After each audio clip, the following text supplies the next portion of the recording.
Hey guys, I'm Anthony, and today is going to be a chest and shoulders workout. We're starting with some cable flies at about 20 reps, and I do recommend doing some kind of warm-up, especially if you have tight shoulders like me. For my warm-up, I did a little jump rope, some arm circles, incline push-ups, and finish with some jumping jacks. You don't have to do this warm-up routine, just make sure your body is loose and warm before you get into moving too much weight. My shoulders tend to be pretty tight, so I made sure to give them a little extra attention before getting started today. So with flies, you want to get yourself out in front of the machine and take one big step forward and get your body weight over your front foot. From here you can get your shoulders back and your hands can extend behind your back, getting a full stretch in your chest. I do like to start this movement with a kind of elbows in close press just to start. But the negatives here are pretty important. You want to make sure that you're getting a full stretch back there. After you bring your hands behind you, squeeze your pecs to bring your hands in front of you to touch or close to touching. It's also important to keep your arm pretty straight. A little bend is definitely good, but try not to have any movement at all in your elbow joint if you can. You don't want to press the weight, but rather keep that tension on your humerus bone by keeping your hands away and your elbow nice and strong. If you're doing it right, you should have constant tension in your bicep as well. Alright, so next is going to be lateral cable raises. When doing these, I suggest going really light typically. This movement is just really weak. You're bringing up a weight far away to the outside of your body, and it really emphasizes the lateral head of your delts. So you're not using a lot of muscles here, and by going heavy, you're just going to bring more levers and muscles into the equation, rather than focusing on that outside lateral head of your shoulder like these are meant to target. Even if you are strong, this is still just not mechanically a strong movement. A little weight can go a long way here, and we want to be focusing on feeling that lateral head and getting a pretty intense burn in the shoulder. So I'm doing these this way for a few reasons. At the end of the day, it's always about angles, and just hitting the same muscle from different angles is a great way to completely exhaust that muscle group. So your delts are used to lift your arm up and away from your body. By doing this on this machine, you are moving the point of resistance in and down from your shoulder, so you are utilizing both types of resistance. By moving your body this way, you emphasize that angle of resistance, so it's actually quite different from a regular dumbbell raise. Here you can see compared to a dumbbell raise what I mean. The force of the dumbbell is only acting down because of gravity, so your shoulder is still doing the work, but the forces applied are different. Another benefit is the range of movement. You can see how the cable workout has a slightly broader range of movement compared to the traditional free weight raise, and I hope this animation helps get across the point that many different factors are changed by mixing up the movement this way. It isn't necessarily better or worse, just mixing the angles up to keep the delts working that much harder. So give these a try and let me know if they work for you. As with most movements, make sure you have a strong core and back, and really your whole body should be a little engaged here. Remember, everything is connected, and even though we're focusing on the shoulder, it's still important to have a strong and stable foundation.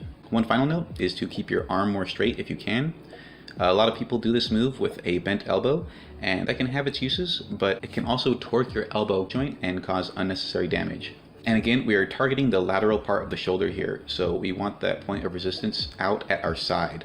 So keep your elbow as still as possible and bring that hand out and away from your body to your side.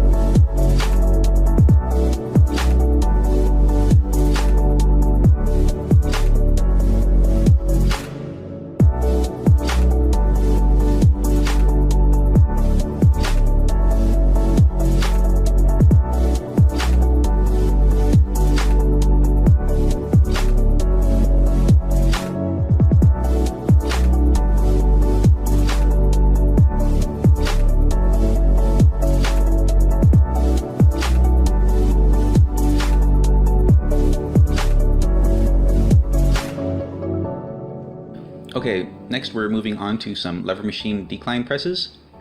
Again, I start pretty high at about 20 reps. This is just my preference. I have some pretty wonky shoulders, so I usually make sure to err on the side of caution with these. If you feel strong, definitely feel free to start with a higher weight and fewer reps. So I want to talk about my grip on these a little bit. There's a lot of debate around thumbless grip, especially for presses. Just look it up and I'm sure you'll find several guys getting crushed on the bench when using this grip. It really comes down to your understanding of it and how and why you are using it though. You need to think of the way the bar is oriented to your arm and wrist and how your movement is tracking with the bar. You want the bar pushing down into and along your forearm bones. With a closed grip, you'll often offset that bar so it's now pushing into your hand and creating a lot of pressure on your wrist. So when doing a closed grip, you want to roll your wrist forward over the bar to get it pushing into your palm and down into the path of your arm. You can also use wrist wraps to help, especially if you have skinny little wrists like me. I use a very loose suicide grip on these machines mostly, but I am very consciously aware of how the bar feels throughout the movement. So feel free to play with this a bit. I'm not really an advocate of one way or another, just make sure you know what you are doing and why. Okay, next I went on to these lever machine military presses. So I like to do shoulders and chest together because they both work together on a lot of the same moves, but I probably mix these muscle groups up the most. I like to do chest and triceps sometimes, or shoulders and biceps, and just really any combination of these upper body muscle groups can be worked together for good results. I'll rarely do a purely chest or purely shoulders kind of day, just because they work so well with the surrounding muscles. I'll usually try to get at least 2 muscle groups to failure in a session. So this is primarily a front delt move. It also utilizes the lateral delts and the upper chest and triceps. I also started to get a little more intense about now, as I like to do towards the middle of the workout. You should be completely warm and loose by now, so definitely feel free to go heavy, especially on these press moves. As you can see here, I start to get to failure.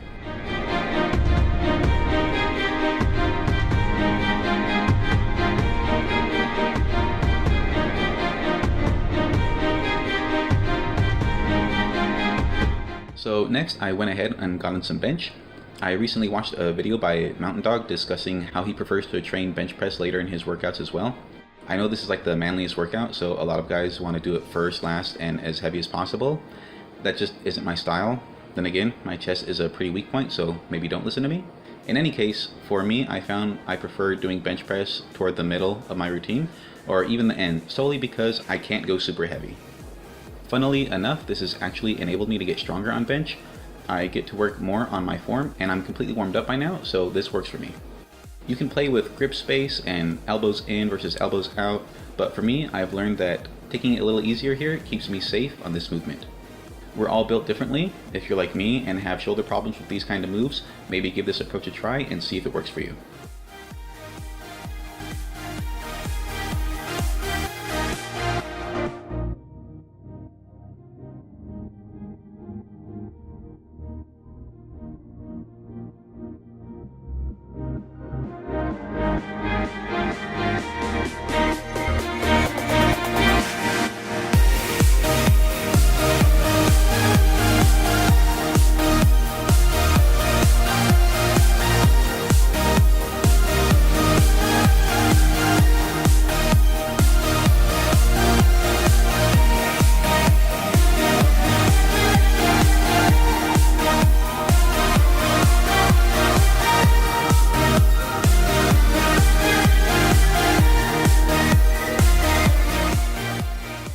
Okay, next we're moving on to incline presses, and still doing pyramid sets starting at about 15 to 20 reps and finishing around 8 to 10. I wasn't feeling too strong today, and I actually want to talk about that real quick. Don't get discouraged if you're stronger one day and then weaker the next. Life's like this. There's always going to be an ebb and flow. There's going to be valleys and peaks and plateaus, and you just have to work with that to the best of your ability. A lot of people have this misconception that once you get into the gym, you're only going to start getting bigger and stronger from that point on, but that's simply not the case. You can do everything right and by the book, and especially if you're an ectomorph body type like me, it's just not going to happen for you this way. So don't get discouraged if you're not as strong or big or lean as you were the week before. Just stick with it and you will trend to get bigger and better gains in the long run. The worst thing you can do is get mad because you're not seeing the results, or even feel as though you're taking steps backwards sometimes and start to slack off. Look at factors that could be contributing to this and be honest with yourself about them. Are you going to the gym as often as you should? Are you cheating on your diet? Are you not getting enough sleep? These are all conscious factors that we need to work on day in and day out to get the results we want. So stick with it and you will see results over time. This is a perfect example right here. I couldn't finish my workout at the gym, so I finished it at home. I started here with dumbbell lateral raises and superset them with some wrist rollers. These are primarily for the posterior muscles of the forearm, and I encourage you to work out forearms with as much frequency as any other body part. I will often superset them in, like today, or just include them as part of a workout routine. In any case, I wanted to superset them with these to keep my shoulders activated while resting between sets. But yeah guys, when it comes to working out, it really does test your commitment. A lot of people like to make excuses, like, oh, I can't go to the gym today because of this. Don't come up with excuses. If it's important to you, you will always find a way to do it. Here, I went home and used the limited equipment I have here. But you don't need any equipment. There are plenty of people who are fit and have never even stepped foot into a gym. Don't look at it like a burden that you have to do. I'm enjoying my time here. Working out can and should be fun. It's difficult and should be a challenge, but if you can't push through that challenge, you'll never reap the benefits of what are on the other side of that. I know personally I have benefited greatly from regular exercise. Not just physically, but all around. I feel better and healthier overall and more confident and sharper. And in those days where I'm not feeling it, I usually make sure to go to the gym. And I almost always come out feeling 10 times better than I did going in. So just stick with it guys and enjoy yourself. But yeah, with these, it's just like what I was talking about in the beginning of the workout. You want to make sure you are bringing the weight away from your body and to your side. Here you can see with the free weights, I'm going really light, but extending that weight far away from my body. By doing this, you are essentially increasing the resistance, and this is what I'm getting at. You'll see a lot of people that aren't terribly strong, but they're doing like 40-pound dumbbells on these with their elbows bent, and they're bringing the weight in as close to their body as they can, essentially to reduce the weight. I prefer to find a place of pain and play with it. Really feel your body and the muscles working. The weight you move is just a consequence of how strong you are, and you're going to get stronger by performing moves properly, not putting as much weight on and cheating as much as possible. Try to keep your ego out of it and just feel your body. It is a great feeling to completely feel your muscles and to feel them depleted and exhausted and so pumped and tired. It not only induces actual feel-good chemicals in your body, but it gives real results. Throwing a bunch of weight around like a madman can work to a degree, but is inferior in my opinion if you are looking to improve the look, feel, and strength of your body.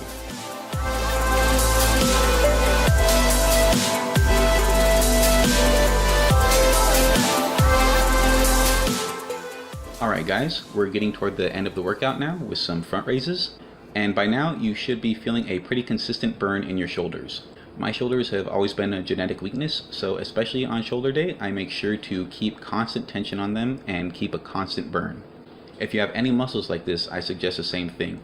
Limit the rest time and just keep that pump and keep that burn as much as you can. As you can see here, I'm alternating them in a way that keeps constant tension throughout. While the one is coming down, the other side is already going up. This just ensures that you're keeping that constant tension, and it really makes your body respond by getting stronger and building muscle. There's no cheating when it comes to working out. I mean, there is, but it still will always come down to your integrity. The more you're getting a full range of motion and feeling an intense burn, keeping that muscle under tension, the more your body is going to respond by building muscle. And the opposite is true too. The more you're cheating in these areas, the body won't respond. It won't grow the same way as if you're pushing yourself and challenging yourself and your integrity.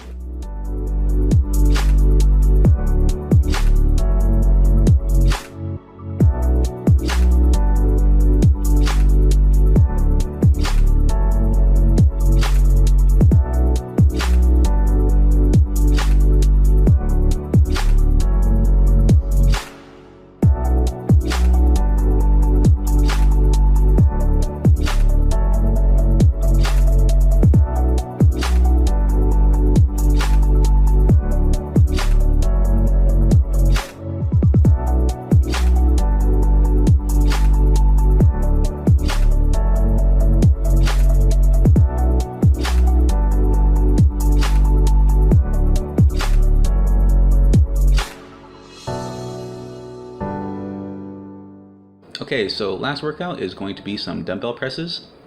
And I know I'm going light today, and a lot of you guys are probably like, this skinny guy doing lightweight telling us it's how you're going to get strong. I'll do some heavy days and upload them, but honestly, I usually prefer this way because I feel it more and it's safer. but trust me, I'm feeling an intense burn by now, and whether you're going heavy or light, low reps or high, just make sure you're getting to failure. Especially by now, you should be having a really difficult time with any weight. You really want a serious burn by the end of your workout. At the end of the day, this is all your workout has led up to. This is the point that really counts. Your body will really only grow in response to failure. So make sure you're getting to failure, especially by the end, guys.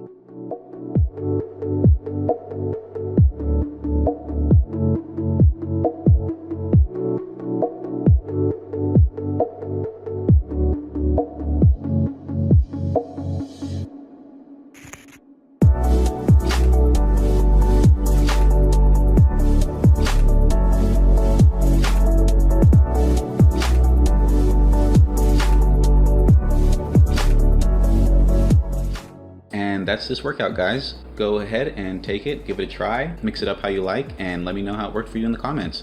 Also, if you want to see anything in the future, just let me know.